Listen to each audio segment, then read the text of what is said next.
Yanvarın 17'si gündüzdən 22'sine qədər ölkə ərazisində hava şəraitinin yenidən yağıntılı olacağı, bəzi ərazilərdə sulu qar, dağlıq və dağətəyi rayonlarda isə qar yağacağı bildirilir.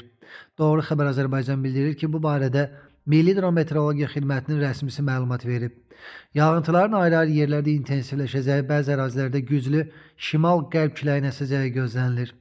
Xidmətin rəis müavini Gülnara Abbasova qeyd edib ki, bu müddət ərzində Bakıda və Abşeron yarımadasında da havanın yağıntılı olacağı, yağıntıların sulu qara keçəcəyi gözlənilir.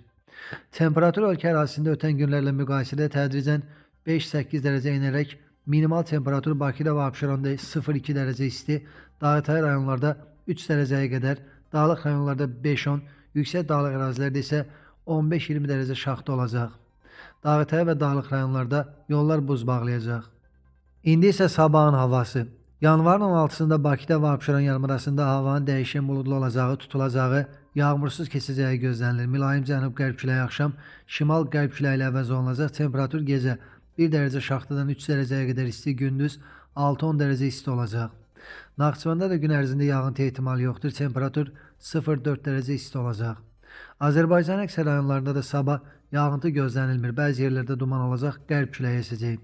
Temperatur gecə 3 dərəcə şaxtadan 2 dərəcəyə qədər isti, gündüz 6-11 dərəcə isti, dağlarda gecə 5-10 dərəcə şaxta, yüksək dağlıq ərazilərdə 15-20 dərəcə şaxta, gündüz 2-5 dərəcə şaxta olacaq. Gecə və səhər bəzi dağlıq ərazilərdə yollar buz bağlayacaq. Nazirlik qeyri-sabit havada əhalini son dərəcə ehtiyatlı olmağa və təhlükəsizlik qaydalarına əməl etməyə çağırır. Ciddi təhlükə olduqda isə 112 qaynar xəttə zəng edə bilərsiniz.